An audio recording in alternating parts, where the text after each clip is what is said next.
Some of my peers don't like this. They want architecture to be pure expression, pure form. But now we understand that architecture, and construction, because the scale of operation of 21st century is humongous, has impact on the planet. So we are getting to more, not necessarily sober buildings, but more thoughtful kind of process, and we are more conscious about what we build. It's the first time. It's the first time we are doing this. In this episode of Buildings 2.0, I sat down with Matteo Orsi, head of BIM at Morris & Company, to explore how a kid from Italy, surrounded by centuries-old buildings, found himself leading one of the UK's most progressive BIM teams. Matteo breaks down why BIM isn't just a technology, it's a return to architecture's original roots of innovation. How building owners can use BIM to de-risk retrofits and renovations with better data, and why architects of tomorrow need to master both the digital tools and understand the real-world construction methods. Whether you're a developer trying to modernize your project workflow, or you're a designer navigating the future of digital construction, you're going to get real value from Matteo's insights and how BIM is reshaping design, construction, and ownership. Take a listen. Hey everyone, thanks for listening to another episode of Buildings 2.0. Today, I'm speaking with Matteo Orsi, head of BIM at Morris & Company. Matteo, thanks for chatting with me today. Thanks for having me. Take us back. Before you in the UK, heading up BIM at a very fancy design firm, working on incredible projects, you were a kid in Italy who fell in love with buildings. Take me back. Why buildings? Why buildings? It's a great question. I'm still wondering why buildings, but I guess, well, looking back, there were some hints to my present career. A granddad that he was somehow working in the sector. He was running a concrete factory. So he was producing concrete. What else? And yeah, buildings. I guess there's an emotional attachment to buildings for me. I mean, it's where you house your family, your roof above your head. It's something more just than a job. It's just the place we live in, and it's probably one of the long-standing human endeavor, building cities, building buildings. So it feels quite, felt quite natural to me just to move into something that involves craft, involved, you know, mm, even emotion, even, relationships. It's plus my Italian heritage. You cannot escape buildings and heritage and construction and bricks. So I mean, when it was to choose there's a for, long story. Well, I was just going to say, there's a long storied, rich history of Italian architecture. Growing up, I'm curious, did you find that your Italian heritage inform the way that you think about architecture even today? oh yeah, sometimes too much. And actually, this is why I found a certain solace in the digital realm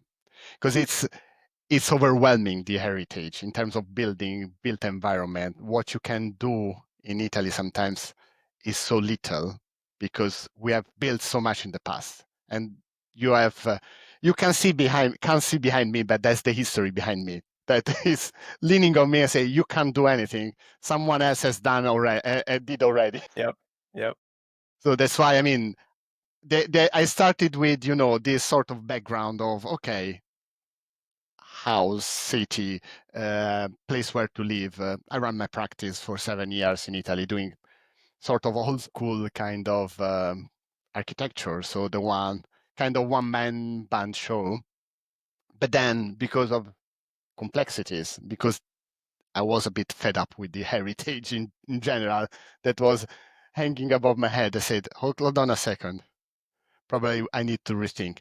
And I've been always a geek, a tech enthusiast. My dad got his first PC back in 1988. So I'm quite an old dog, tech speaking. I've been grown up with a computer, then you put together building computer. It feels natural then to move towards the digital domain. There's a saying that says you could tell the story of the sun by the story of the father. And I find that in certain cases, we're either running to extend legacy, right? Classical legacy, or running away from it. In your own view, do you find that because you grew up in such a rich architectural heritage, are you looking to extend? Are you looking to kind of find your own path? Like, I'm curious how you think about that. I think both of two. Just from one side, to be completely honest with you, Jose, I was running away from Italy. Don't get me wrong, fantastic country, love every bit of it. But innovation and digital and even the business case sometimes for being an architect is very limited. And it felt kind of straitjacket. But at the same time, I just had the opportunity moving abroad to reconnect with my heritage, with my background. So make the most of something that at the beginning was a sort of burden, which is what I'm doing now, basically. So let's say, simple example, we're speaking about heritage. So scan to BIM or survey is ingrained in our formal training. So I was surveying buildings for heritage classes at the uni. And now that sort of skill set, which was a bit confined, has been expanded through the lens of BIM, through the lens of digital tools, and put in use in a totally different context. But then, okay, yes, it's fantastic because it's a new tool in my toolbox. Is a good tool in my toolbox, which found out was not as obvious as it was to me as an Italian. So it's like playing on two different kind of pitch. It's not the same sport, let's say. So to me, looking retrospectively, I was thinking, okay, architecture, construction processes are the same across the world. It is to a certain degree.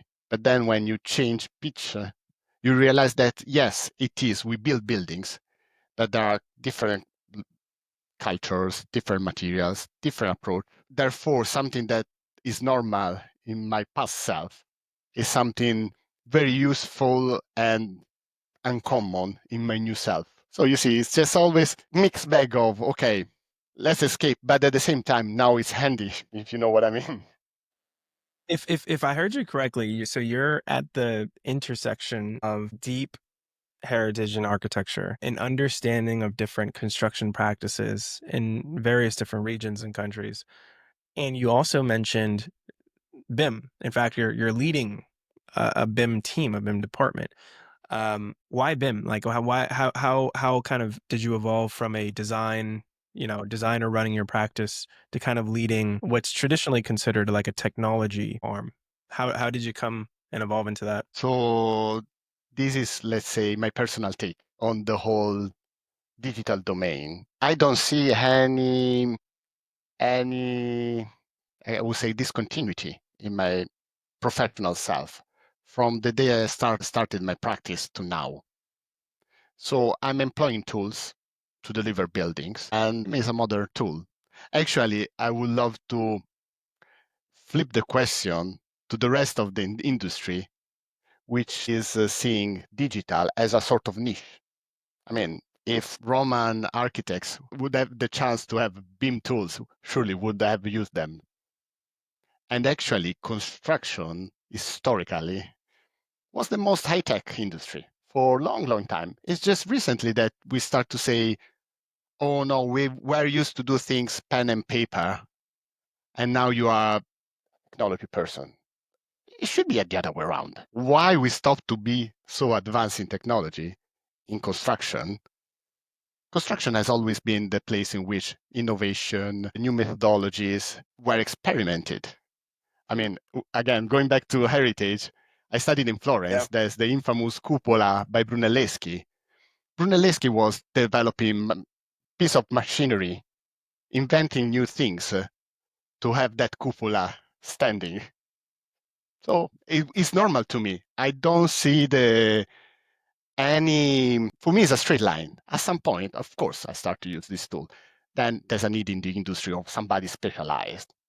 I'm embracing it. I think what you just said to me resonated so deeply because I'd say in the last 5, 10 years, we've gotten so used to hearing that construction is lagging and that we're slow to adopt technology. But when you zoom out far enough, you're reminded exactly what you mentioned, that in fact, you had the master builder and we were forced to innovate, often kind of being at the forefront of this.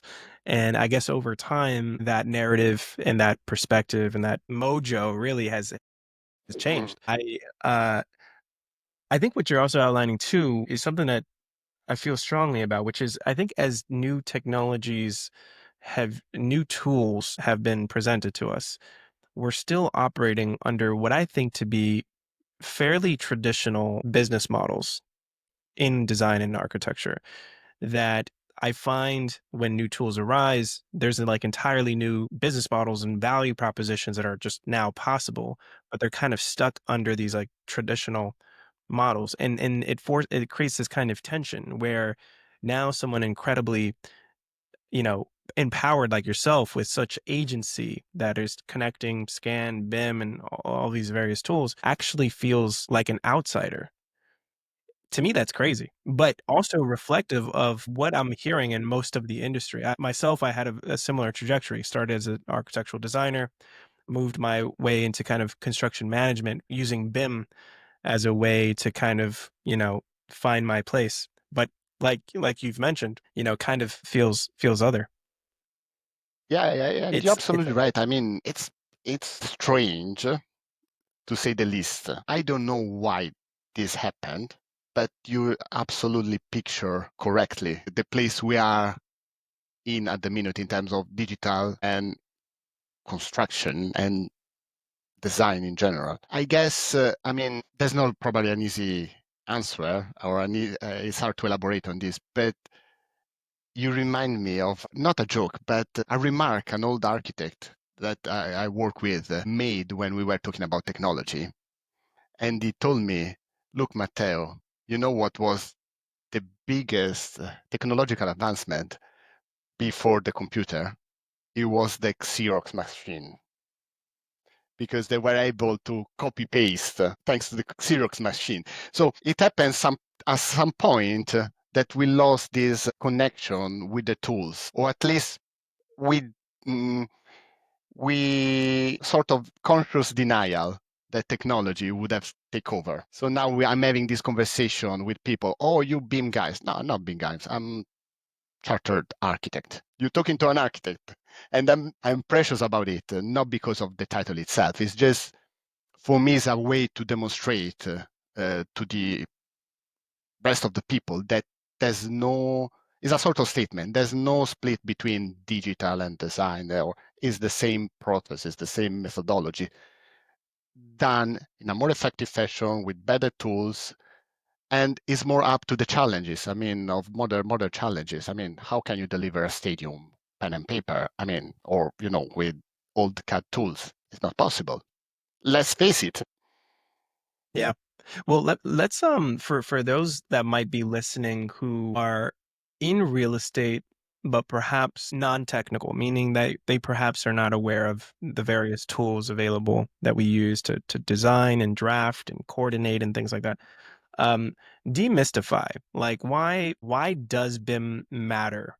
Maybe at a high level, and how has it changed? How has it changed our ability to design buildings? Well, for me, the paradigm shift with the BIM, it was to marry the data with the design. So intelligence plus the design, which is then in 3 dimensions, so it's more effective. And in the end, is in a perfect world, BIM technology should allow us just to de-risk a project upstream. So basically building a digital replica of what is going to be the build asset. So of course, this is a process that is not new. Again, going along with the metaphor of the heritage, architects were using for ages models, maquette. We're doing the same Mhm. in a digital fashion with more intelligence and with a greater ability to influence a project. Because in the end, The more you deal with the issues, with challenges upstream, the more you save money, the more you are good to the planet, and all the possible outcomes. I want to ask you about your day to day. You described yourself when we first met as kind of a bit of a Swiss Army knife out of necessity. But I find, and you're likely right. I mean, it does echo what my own experience as a BIM manager, as well as other folks in the industry that have shared this kind of experience with me, is that they find themselves at the center having to translate a building to a variety of different people because at the core, they kind of are the ones managing the building and to your point, the data as well. And I think about that, but I also contrast it with the perception of BIM, often in some cases being considered like the BIM geeks or like, the IT team. And so I see like there's this disconnect between the perception of, say, a BIM manager or a BIM team and the actual role that they play as a nexus, as a translator, if you will, to everyone around them. Is that in fact your experience? Are you finding that, there is that disconnect? Absolutely. You're right. There's a disconnect. Possibly because for the first time in history of our profession, we move away from one medium, the paper, to a digital medium. We still have people that are grappling with, the issues of, using an Excel spreadsheet. So the whole industry has transitioned in a short period of time. Again, like you said, if you put in perspective, in a very short period of time, from a medium which is paper, which was, the comfort zone, to something which is new. And let's face it, I mean, I've been using, even in my first year at the university, I was actively prevented to use computer by professor. So it might take a while still for the industry to adjust in full in terms of mentality, because let's face it, if you use ourselves as a meter, our lifespan, okay, it's obvious, it's digital, but put in perspective, it's a big shift. It's not fully happened. So there are senior architects that were trained with paper, clients that were as they professionally have grown with paper, with a bit of basic computer. Probably when I'll be retired, the transition will be completed. But we, as at the forefront, we feel the urge to, push the industry to drive the change because it's inevitable. It's here. It's happening. Can maybe to rein in on I want to use this as an opportunity for the listeners listening in.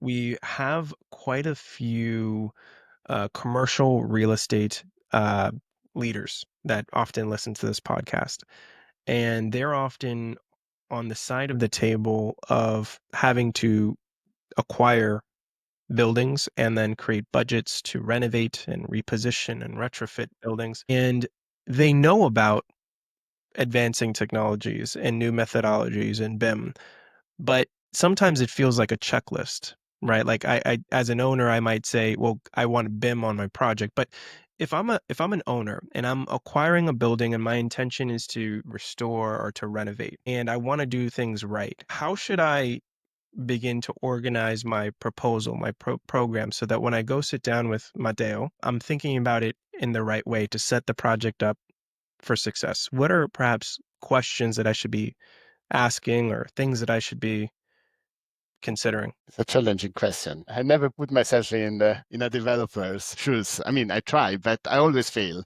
because my background has to be right from the beginning. Actually, you know what? Probably the first thing I would say is, can you tell me about the building? Let's say retrofit. Can you tell me about the building? What is? So give me all the intelligence I can get to make an informed decision.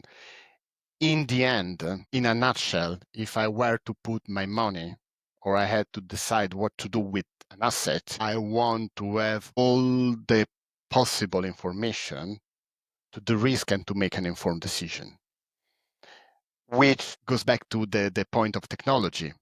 So we have now at a very competitive price all sorts of technologies just to scan a building, understand the building, non-destructive as all of this. If I have somebody, me as an asset owner or investor, if I have somebody on the other side on the table that is capable to understand all of this and give me back a reasonable picture of what I'm going either to buy, to retrofit, to work with, I'll be super happy because my money will be in a far safer place because I've the risk and I understood what I have, which is in reality what we as a designer we do need as well. My first question to any team in my office is, do we have a survey? Do we have geospatial information for the building? Any intelligence is the cornerstone for any project. Assumptions are always a risk. The more you make assumption and tools we have, the tools we have, and the skills that are out there in the market of professional surveyor or whoever are exactly for this. There's no point to have intelligence when we build the building. It's too late. You mentioned these the surveys and the geospatial and like the importance of kind of reducing a lot of the unknowns or assumptions to ideally reduce some of the risk. I'm curious, if I go through the process, I get the surveys, I get the BIM model, I start this project off. How do I make sure that it's set up for success? You also earlier mentioned data. Demystify that for me. Like what kind of data are we talking about for the project? So first part of your question, to lead to success a project is to the not the recipe. I would be a bit too ambitious to say the recipe, but say a reasonable way to lead to success a project is to run towards the problem rather than avoid. So try to investigate the design, trying to investigate what we want to do with the building. So it's what we call front loading. So my job as an architect is exactly to provide that level of scrutiny, exploring all the options early on. I'm marrying that approach with the best tool or the best processes available, exactly to provide the client the best insight. So this is, in general, I always notice that best projects are the one you engage early on, who the client is happy to be on board with the design process, investigating design, and so on and so forth. For the data side of it, there are crucial aspects, not just to us, an architect or even human being like sustainability.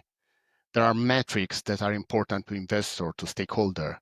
You want to have an asset that is good to the planet, and being good to the planet means not wasting. Not wasting is a value, even financial value, but also running costs. So all of these metrics are the data I was alluding to.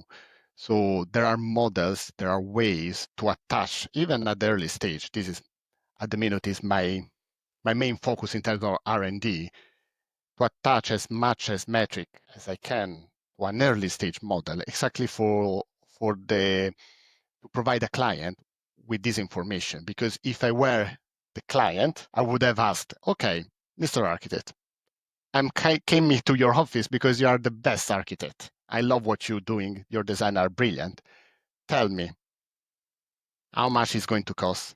How much is going to be the impact, environmental impact of the building, and so on and so forth. This is the data I'm alluding to. And those are models that are, the state of play. It's the challenge now in the industry to build this early stage model exactly to feed the information upstream. As a Just to continue on this analogy, as an owner, so we have gone through the process of getting the right surveys, getting the right information, setting up the project correctly within BIM. How do I make sure that when we go from design to pre-construction, construction, that we kind of see it all the way through? In other words, I'm dependent on perhaps not just one stakeholder, my architect using BIM, but engineer, my builder, perhaps other consultants. How can I think about that? How can I kind of make sure that we set it up for success, that everyone's kind of speaking the same language? To begin with, this is one of the upside of the standardization. I'm working to ISO standards. I'm sure by adopting standards that there's a fair chance that within those set of rules, the process will be streamlined. In general, the ideal scenario would be moving from one stage to another in a straight line, so seamlessly. This will be I would say the silver bullet, the perfect scenario.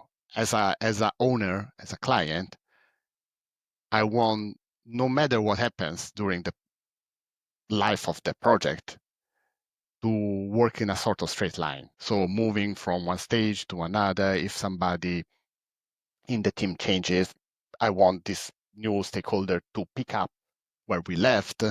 So that would be the ideal scenario. Then the processes in place to achieve so, first and foremost, are, I would say, the ISO processes, in the sense that anything that falls into the exchange of information, at least here in UK, but I see this becoming a kind of common ground for everyone in the industry. So from a client standpoint, if I have from day one the architect that is already embracing this, is leading on BIM, and is embracing those processes, which turns out not to be always the case, it's already a step forward towards that straight line. And of course, this is probably, since you're telling me lots of stakeholders are listening to the podcast, it's also for me a call for action. I would love to have lots of information manager from client side. So people that are on board with the same logic. So we basically help each other because it's mutual interest. I want the project to go right. I always want the project to go right. The client wants the project to go right.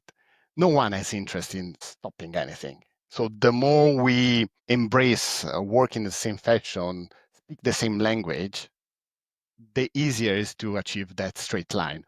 Of course, project goes on hold and then resurface. But again, I have project in my pipeline that might resurface in 5 years. I know they are set up correctly. I can, flip on the switch in no time because there's a standard, there's a process.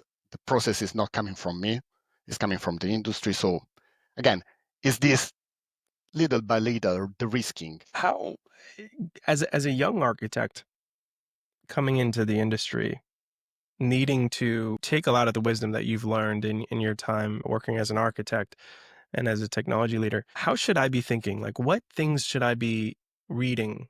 What questions should I be asking so that I'm coming in and making sure that I'm progressing the profession? I have to imagine that a new architectural designer coming in 2025 is likely using different tools, perhaps kind of approaching projects slightly different ways than even 5 or 10 years ago. How how do I think about this if I'm a young architect coming into the profession? I believe, it's a sort of mixed bag being a young architect today. From one end, you need to embrace this huge change. So be curious about new technology, what's up and coming. The AI debate is here and it'll be the future. But at the same time, I would encourage anyone joining the profession not to lose this contact with, I would say, the real deal. So a brick is still a brick. So lots of problems still boil down to how it's going to be built.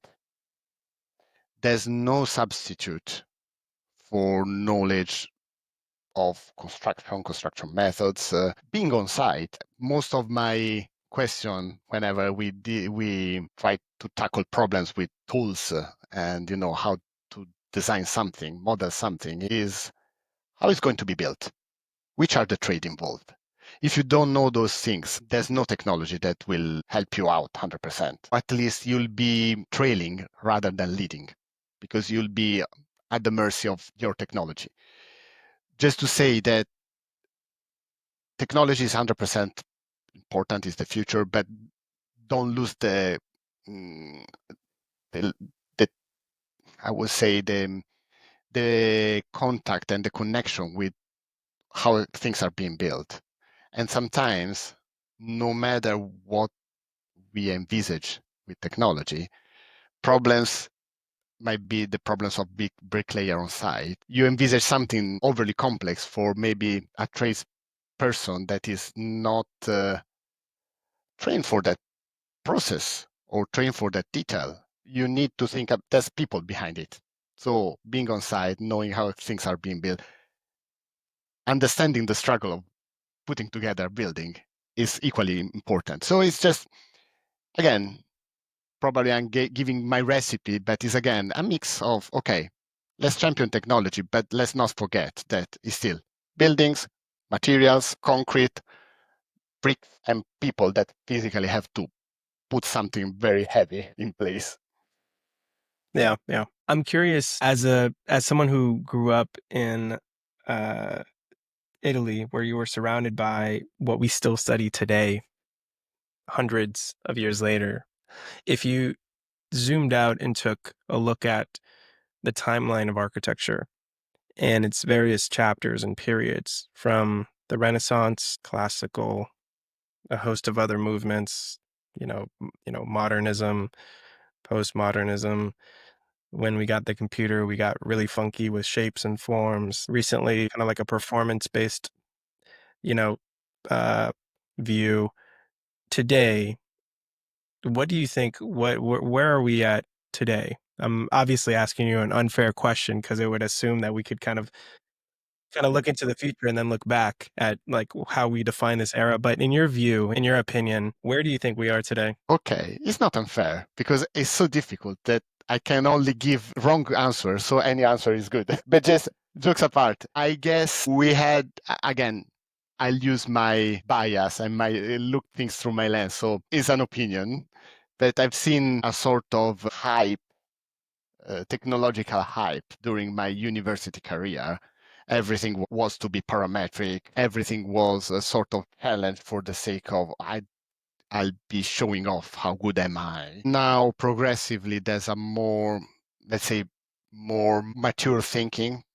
I mean, it's unfair to say mature, but more holistic approach to what is architecture. Some of my peers don't like this. They want architecture to be pure expression, pure form.